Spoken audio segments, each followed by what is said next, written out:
Hello বন্ধুরা, তোমরা সবাই কেমন আছো? আশা করি ভালো আছো। দেখো, আজকে আমি বানিয়ে নেব বাটা মাছের ঝাল।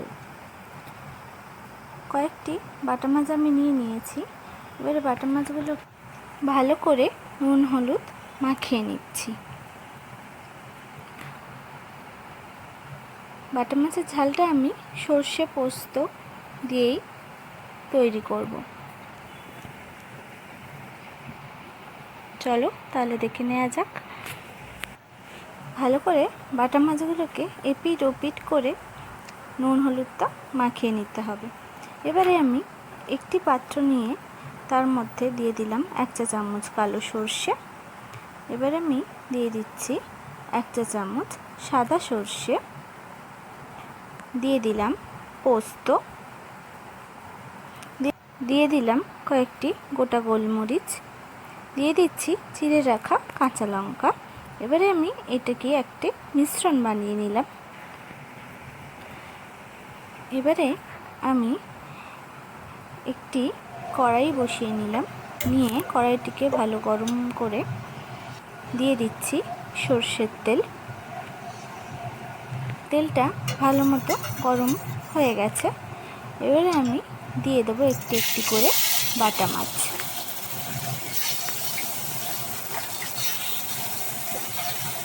মাছগুলোকে এপিট ওপিট ভালো করে লাল লাল করে আমাকে ভাজতে হবে।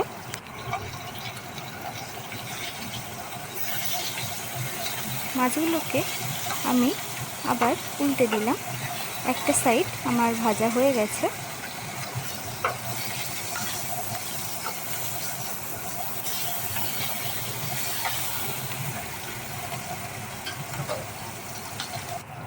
এবারে আমি মাছগুলোকে একটি পাত্রে তুলে নিচ্ছি।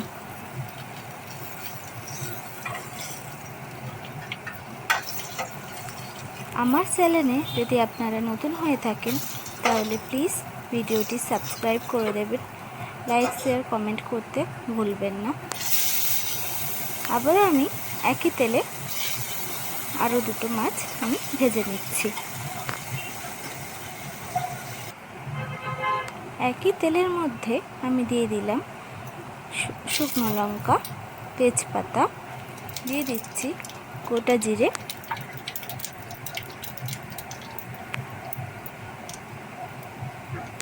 এবারে আমি দিয়ে দেব বেটে রাখা পেঁয়াজ। পেঁয়াজ বাটাকে ভালো করে ভাজা ভাজা করে নিচ্ছি।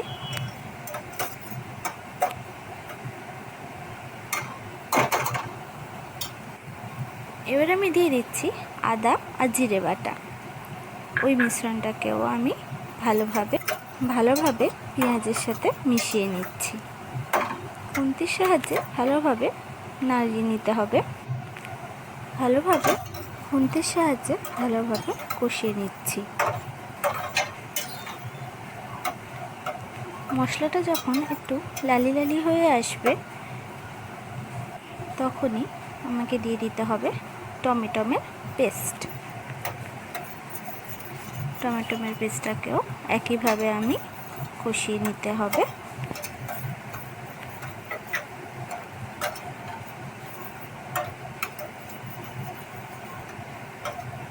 ভালোভাবে মশলাটাকে কষানো আমার হয়ে গেছে। এবার আমি দিয়ে দিচ্ছি স্বাদ মতো নুন, দিয়ে দিলাম হলুদ, দিয়ে দিচ্ছি লাল লঙ্কার গুঁড়ো, এবার আমি দিয়ে দিচ্ছি কাশ্মীরি লঙ্কার গুঁড়ো। মশলার সাথে আমি গুঁড়ো মশলাটাকেও ভালোভাবে মিশিয়ে নিচ্ছি।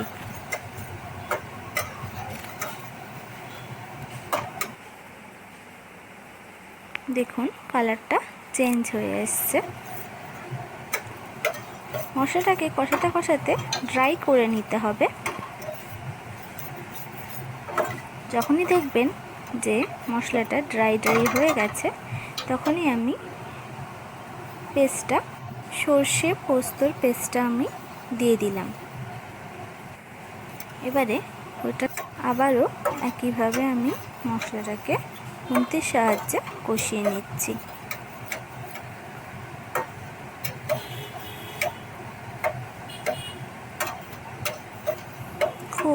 ভালোভাবে মশলাটাকে কষিয়ে নিতে হবে।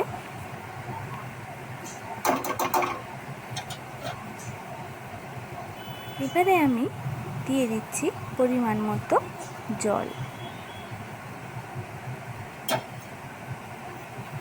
মিশ্রণটাকে আমি ভালোভাবে নাড়িয়ে নিচ্ছি।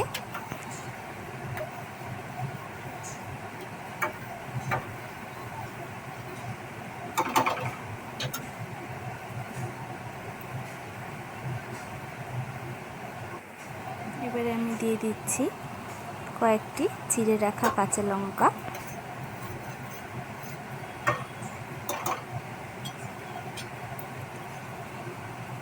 ঝোলটা ফোটার সাথে সাথে ভেজে রাখা মাছগুলোকে দিয়ে দিলাম।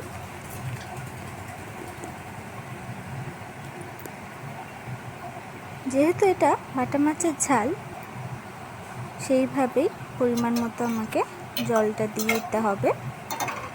এবারে আমি একটি ঢাকনা চাপা দিয়ে দিলাম। ঢাকনাটা আমি খুলে দিয়েছি। দেখুন ঝোলটা কি সুন্দরভাবে ফুটে গেছে।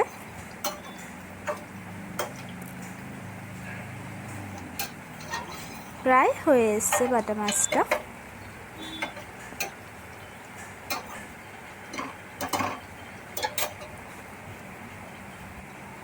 এবারে আমি ওপর থেকে কিছুটা কুচিয়ে রাখা ধনেপাতা দিয়ে দিলাম।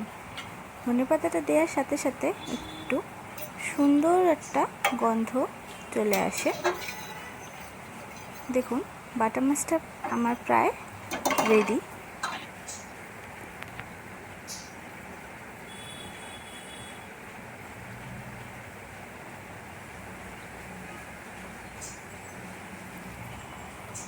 আমি গ্যাসের ফ্লেমটাকে বন্ধ করে ঢাকনাটা চাপা দিয়ে রেখেছিলাম।